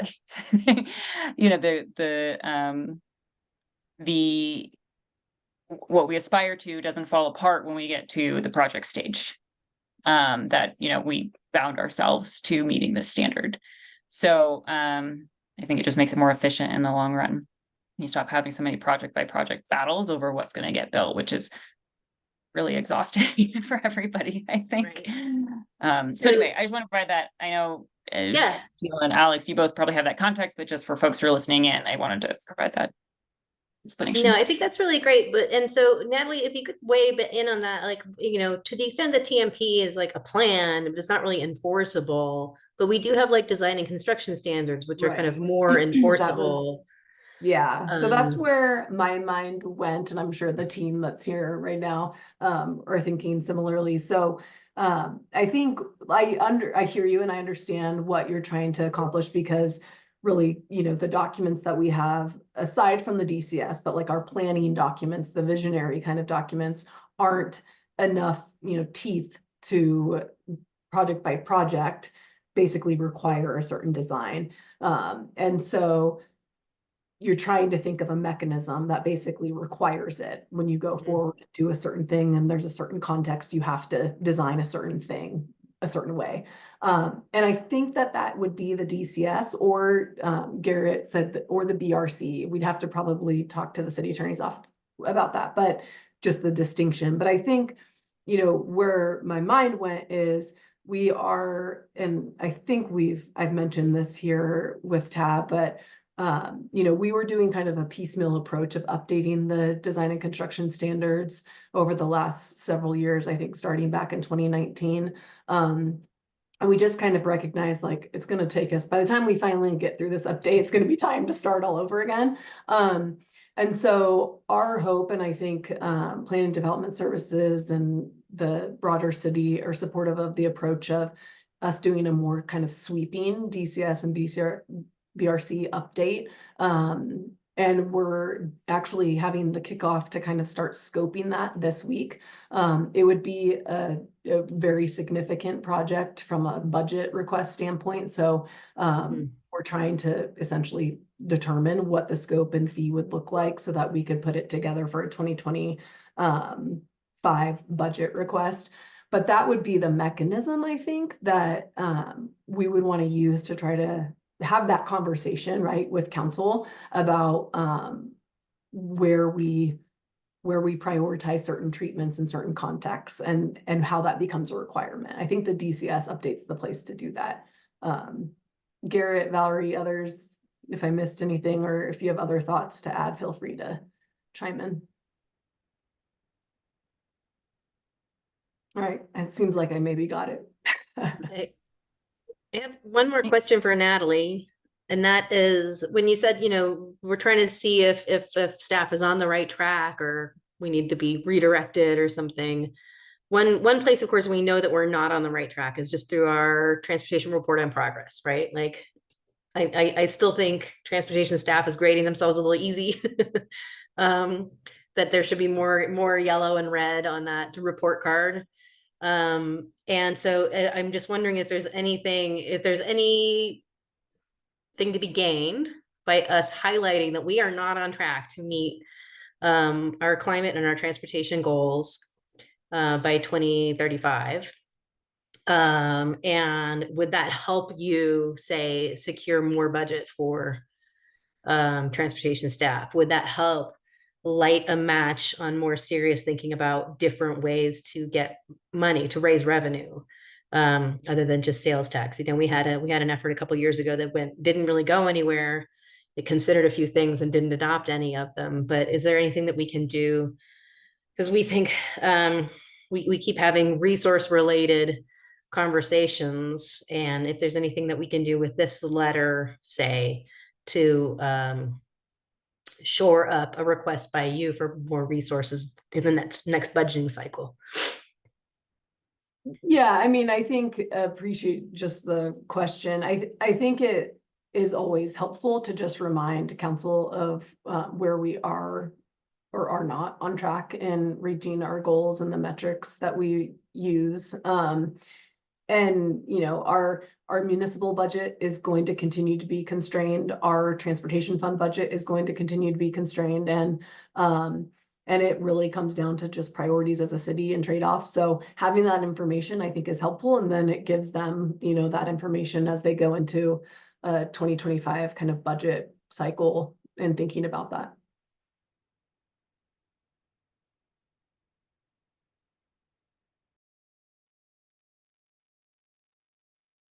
Okay, Becky, do you have any other input about what you think?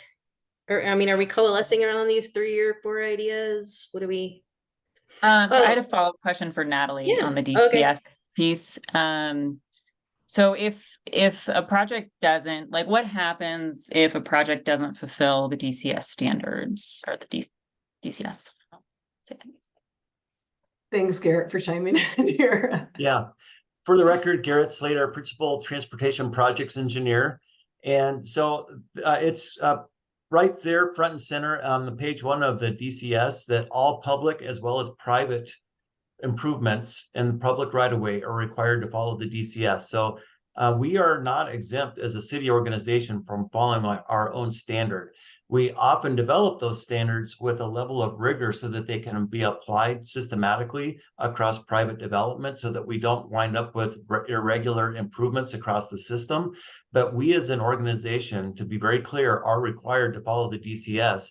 And if we decide to build something that is not consistent with the DCS, we have to get director approval and obtain a variance to be able to move forward with that improvement from the director. We have to get that variance in place. So we are bound by the same requirements as private development. Okay, thank you. And it's all right, DCS has a lot of detail, so I don't know all the detail of it. But does it speak to what like space is provided on the road for different modes, or does it just speak to if you provide it, this is how it should be designed? Yes, so it's I think I am answering your question directly. So the DCS includes street sections for the various classifications. For arterials, there are different, there's the minor and the principal, then for collectors, and then for local streets, and then we have a base street standard as well. And within that, we have specific dimensions that are required for bicycle lanes, for travel lanes, for vehicles, and sidewalk widths. And our most recent update that took place last year provided a host of updates to bicycle and pedestrian standards to make them more consistent with NACTO guidelines, and provided more clarity for the different facility types for bicycle lanes, so that whether it's a standard or a buffered or protected, there's much greater clarity on the standards and the dimensions by which those facilities would be implemented. So thank you. Does that mean like if it would direct when to implement that facility based on the conditions of the road? Like as the bike walk plan does that, it says, these are the.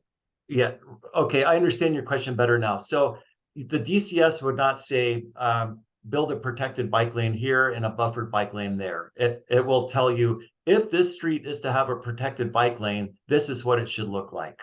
It's our other strategic and master plan documents, like the low stress walk and bike network, the transportation master plan, the Vision Zero action plan, that are all prescribing the locations where those various designs and treatments are applicable. Okay, great, thank you. And so I think then, kind of going back to sort of my earlier comment, I feel like then the DCS wouldn't like an update to it, not that it wouldn't be valuable for other reasons, but that it wouldn't actually give that mandate to say that, what our plan says we should do, we have to do. So the plan remains effectively optional. This is more about a comment, I guess. That's a question. Yeah, and I think that's the distinction between design standards and kind of what I'm describing in terms of an ordinance that would say, we, in these circumstances, we would include whatever our plans say is the highest level of safety for different modes. That's what we include on any, for instance, major road reconstruction project or something. You can bound it any number of ways. But that's, yeah. Okay, yeah, I understand kind of the nuance that you're pointing to. I think it's an interesting question, and it certainly it would be a policy decision, right? If they wanted to essentially require that on certain corridors, there's a kind of a predetermined design outcome. I think that would be challenging just because the context, the physical context of each corridor, even, you know, across segments of that corridor change so dramatically across the city, that to say, you know, no matter what, it's going to get this certain design treatment. I mean, we're not here to influence what you want to put in your letter. You know, I think it would just be an interesting question for council to consider. Thanks. Yeah, I appreciate you helping me think through how it interacts with other pieces of our, you know, what we have in place already. And not very many places have these kinds of ordinances, only a few do. But there are some state agency, 2 state agencies and a handful of cities that have them. Yeah, but I feel like for a city like, this is just me kind of opining now, but I feel like for a city like in Boulder's position that has developed so many of these great resources around guidance and goal setting, that like making that next level commitment to you know, providing space for each mode, particularly on our major roads, would be beneficial over time. But that said, you know, if we don't want to highlight in this particular letter, I'm not gonna spend a lot of time belaboring it further. Yeah. Natalie, is it okay if I share a little bit of our recent conversation about the corridor specific ordinance adoption? Okay, so we actually, since we are working on the 15% design for CO7, also known as East Arapahoe, and we are also going to be initiating the 30th Street preliminary design and corridor work, we want to make sure that future private development and public investment in these corridors are consistent with what the corridor study recommendations and the preliminary design say we should be building. And Valerie and I had a recent conversation with the city attorney's office where they walked us through the process, which is actually spelled out in the BRC, how to move forward through it, that we would have an ordinance that establishes a line on the map and says that these are the improvements and the land that must be exacted for these specific corridor improvements. And then that you can, what we learned is you can do that corridor by corridor as we develop these plans. I think the caveat with that is it would go with a process, like with a public process. Absolutely. Corridor by Yes, corridor. yes, So, yes. I think that's an important distinction because I don't necessarily hear that kind of, Becky, in your original kind of idea, where this is a tool, right? Just as Garrett described, that we can use as we go forward with 30th Street, for example, and we want private development to build, you know, what we envision for CAN along 30th Street. But that will be tied to a engagement process. It wouldn't be, you know, just a blanket requirement for that corridor or for future corridors. Yeah, I think that's okay. I think I get the distinction here, and to be clear, it wouldn't mean there's no community input on a project, just that, like in the case of Iris, the starting point would be currently there's no space for bicycling. We have to meet a certain standard of space for bicycling. That means, like, you know, there's only the sort of starting point for designs are going to be limited to ones that meet that standard. So that would be the outcome of having an ordinance like this. Granted, there would have to be, when they have to be written, you know, with some very specific exceptions for certain cases of design or funding limitations or whatever, but done carefully so that it doesn't compromise value of having a mandate. So anyway, I'll get off my soapbox on it, but thank you. I really appreciate the insight, feedback. Is there anything in the like the overhaul of the DCS that Natalie's describing? Is there anything that prevents us from incorporating, say, the, you know, the NACTO table that says on a roadway of X minimum width with X minimum, you know, daily traffic volumes and a speed limit, you know, at a minimum level, you ought to put a protected bike lane and say that's our expectation. And if we can't, or there's other things, then you gotta go get a variance from the director. Like, that seems like it would maybe accomplish what Becky and I would like to see. Is that a possibility for the DCS, or is there some fundamental reason that couldn't be incorporated into this kind of overhaul, this kind of thinking? I'm not sure, Garrett, do you have a response to that? We can look into that if that's, if we don't have that information. off the top Yeah, of I our- believe that's already identified in the DCS as well as the Transportation Master Plan. The classification, and then the classification spells out the type of criteria that you're describing, Tila. Okay. Okay, I'm just still not clear when we can, like, you know, force the TMP to be implemented versus being like, well, sorry. Yeah, this is something that's come up. BDSD doesn't want to build that connector. Oh, I'm going to the groundbreaking tomorrow, I think. This is something that's come up my whole time on tab, beginning with people being upset at what was being built, and they were told, you know, if you adopt the TMP update, then moving forward, only what's in the TMP will be constructed. And I'm not sensing that's quite the case when it comes to Iris, where it sounds like the low stress walk and bike network indicates that it's to be built with vertical separation. And what we've heard is that it's possible that alternatives will be considered that don't include vertical separation. So I'd be a little reluctant to even, you know, go down the rabbit hole of updating the DCS to try to solve something that is really just a policy decision that needs to be probably made at the council level. And we can draw out process on corridor studies and design standard updates. But really, to the earlier point about lack of progress on TMP and need for more money, I think in the case of Iris, just we can go build what's in the TMP, and that would make progress towards the TMP and save a lot of money and free up staff time to work on the next thing. So I don't know what to do about this ordinance thing. Part of me thinks the best time to do it would be in conjunction with a TMP update, with a broad understanding that when we update this TMP, we mean it. If the line on the map is there, it's the intention is that when there's no wiggle room when we finally get to implementation. So I think we absolutely need an ordinance. I don't know if now is the moment for it, though.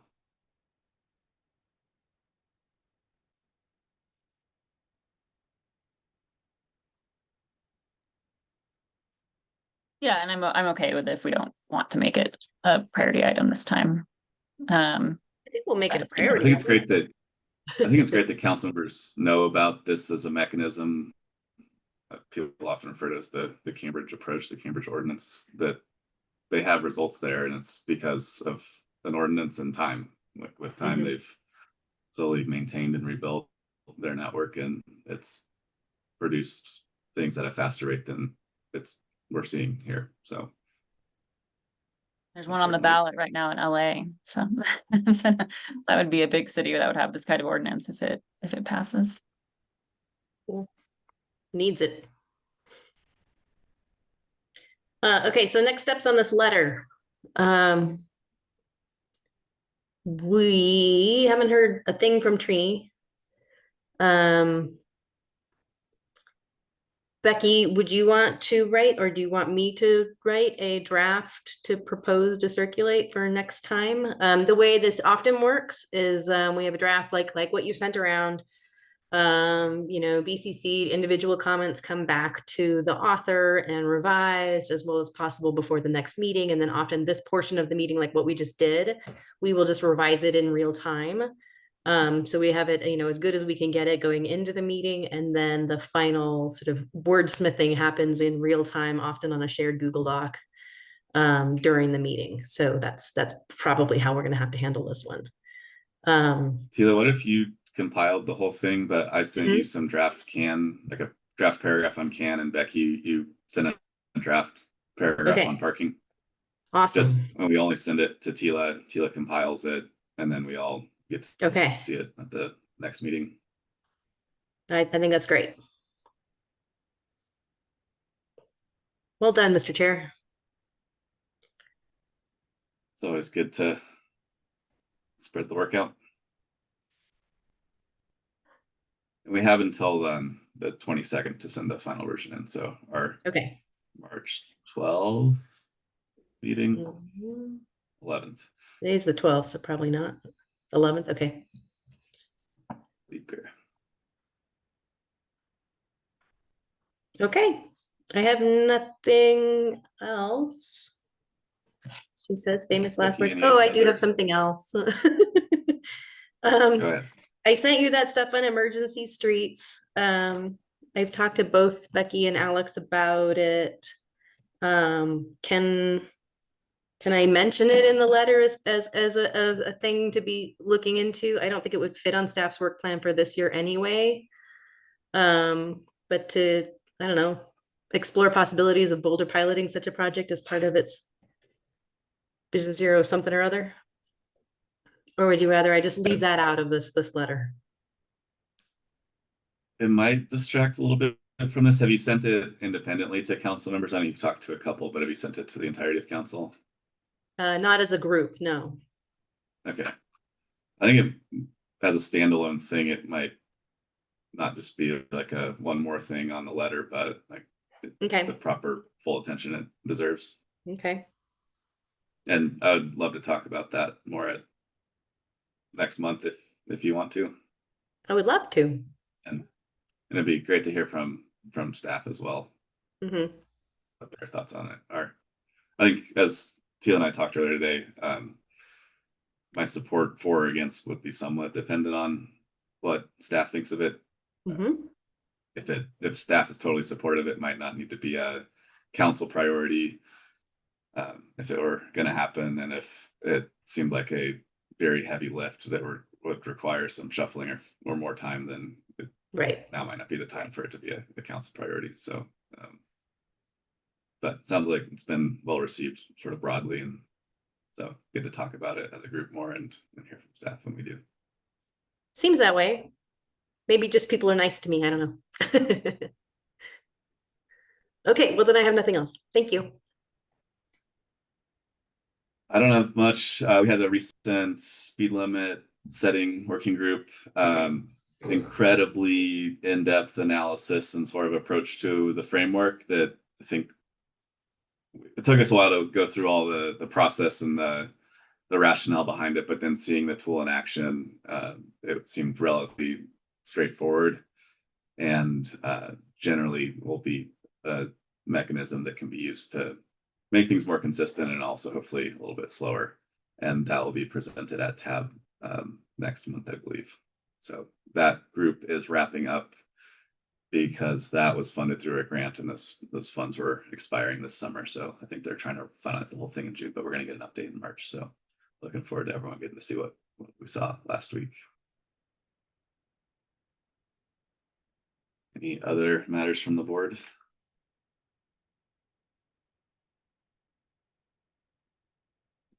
Not seeing any.